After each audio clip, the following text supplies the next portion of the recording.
Hello, coucou, bonjour, ici Nicole depuis Terre du Sud pour la radio-télévision Attitude Énergie Santé. Alors ce matin, les oiseaux chantent parce que ça fait quand même 3 jours qu'il pleut. Alors on a la chance qu'il pleuve plutôt la nuit, pas trop le jour, mais quand même ça tombe beaucoup. Et là, il ne pleut pas, ils sont tout contents. Cette vidéo pour répondre à une question de Carmen, qui vient de découvrir grâce au post Facebook que Terre du Sud démarrait une semaine de jeûne à partir de dimanche, là, qui arrive, dans 2 jours, et qui souhaite se greffer sur nous au niveau énergie, et qui me demandait comment gérer la descente alimentaire avec les 2-3 jours qui restent. Et je me suis dit que plutôt que de lui répondre en aparté, j'allais faire une vidéo pour lui répondre. C'est l'occasion aussi d'inviter tous ceux qui souhaiteraient profiter de l'énergie du groupe qui va jeûner ici et qui voudraient mettre un peu l'accent sur un nettoyage, quelque chose d'un peu allégé, voire un jeûne quand on a l'habitude de le faire à la maison tout seul. C'est une invitation pour tout le monde. Nous ici, le groupe démarre dimanche matin. Ils arrivent samedi dans la journée. Samedi soir, on fait un petit potage de légumes assez clair et dimanche matin, on entre réellement dans le jeûne. Donc il nous reste vendredi, samedi pour préparer cette fameuse descente alimentaire. Alors tout petit rappel, s'il y en a qui savent pas ce que c'est que la descente alimentaire, quelle est l'intention de cette descente alimentaire et comment on peut la gérer. Alors, la descente alimentaire, c'est tout le processus qu'on installe dans les jours ou la semaine ou maximum les 2 semaines qui précèdent le jeûne pour préparer l'organisme. Vous savez qu'un organisme, il est jamais aussi efficace, aussi heureux et détendu que quand on agit sur lui avec douceur et bienveillance. Et donc, l'idée, c'est de passer de votre alimentation habituelle à plus d'alimentation du tout si vous décidez de jeûner, et de faire ça en douceur. Donc en fait, on voit bien que ça peut se gérer de manière très différente selon les personnes. Et j'ai envie de répondre à 3 catégories de personnes. La première catégorie, à laquelle Carmen appartient, c'est la catégorie des gens qui mangent tout à fait sainement au quotidien, qui ont une hygiène de vie de qualité, qui respirent bien, qui bougent correctement, qui ont de l'exercice physique, etc., qui sont dans une activité où ils s'épanouissent, de la création.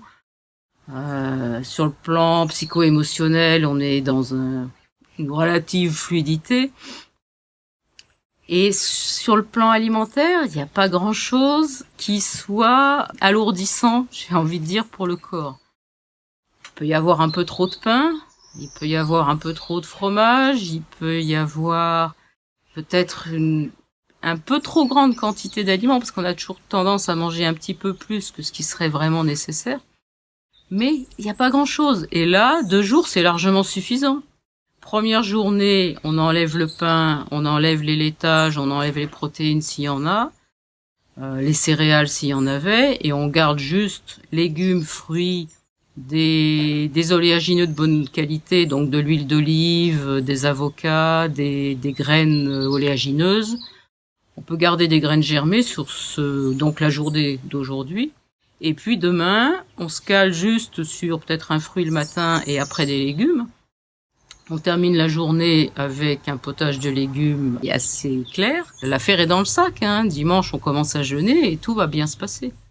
Parce que finalement, à quoi elle sert cette descente alimentaire aussi?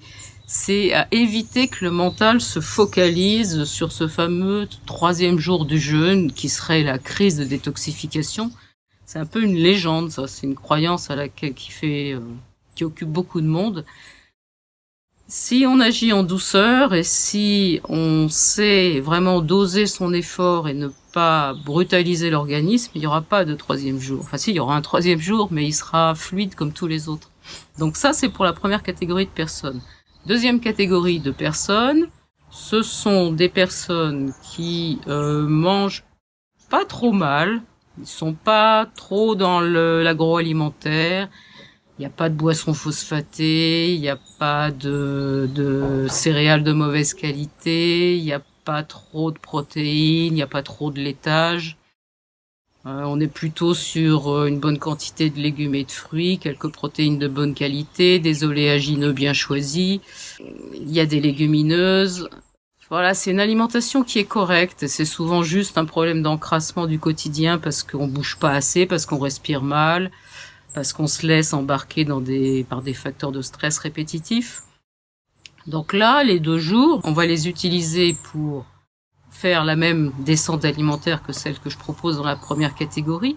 Et puis peut-être mettre l'accent là sur les 2 jours sur se détendre. Ok, on va faire ça, mais alors à ce moment-là, on se détend, on va marcher, on va respirer, on se prend des grands temps de rendez-vous avec soi pour se mettre au calme, pour faire le point, et puis pour essayer de bien percevoir qu'est-ce qu'on va proposer au corps comme jeûne, parce que c'est pas obligatoirement un jeûne hydrique complet, ça peut être un jeûne agrémenté avec des jus de légumes.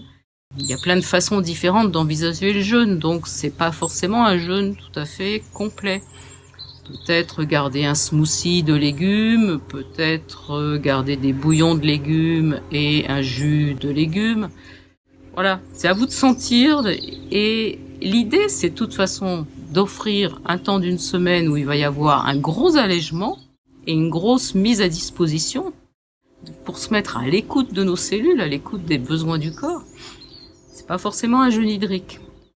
Et puis la 3e catégorie que j'ai gardée pour la fin, c'est des personnes qui mangent pas mal de plats préparés pour aller vite, qui sont beaucoup dans l'agroalimentaire, avec peut-être pas mal d'excitants, beaucoup de café, de l'alcool, de la cigarette. Alors si c'est des gens qui ont l'habitude de jeûner, pourquoi pas.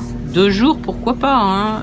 Sur le premier jour, on arrête les gros toxiques, et sur le 2e jour, on se cale sur fruits, légumes, graines oléagineuses, et puis on propose à l'organisme de faire quelque chose de très allégé dans les premiers jours. Pas forcément entrer dans le jeûne des dimanches, mais offrir à l'organisme sur vendredi, samedi, dimanche, lundi, une décélération, et puis voir un peu comment les choses se passent et quelle est la réponse du corps, parce que le corps, il va répondre à ça.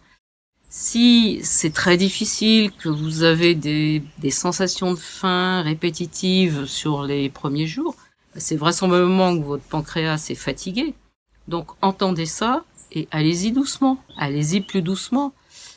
Et c'est pas très grave si vous faites pas un jeûne, mais que vous faites une détox très appuyée avec seulement des légumes et des fruits, beaucoup de jus, de smoothies, de potage, ça sera excellent. Donc voilà, encore une fois, c'est toujours la même réponse. Arrêtez-vous un moment, faites un grand rendez-vous avec vous. Voyez où vous en êtes, voyez comment vous mangez, comment vous vivez, comment vous respirez, comment vous bougez, comment vous gérez vos facteurs de stress, comment vous vous reposez au quotidien, comment est la qualité de votre sommeil, comment vous gérez vos émotions. Faites le point là-dessus et dites-vous, ok, Terre du Sud, il démarre un jeûne hydrique d'1 semaine. On se cale sur cette période et on fait quelque chose dans cette direction-là, mais là où c'est bien pour chacun. Voilà, moi j'entame mon 2e jour de jeûne, parce que je démarre toujours un petit peu avant les autres, histoire d'être vraiment dans le mouvement quand le groupe arrive. Je vous souhaite une excellente journée et je vous dis à demain.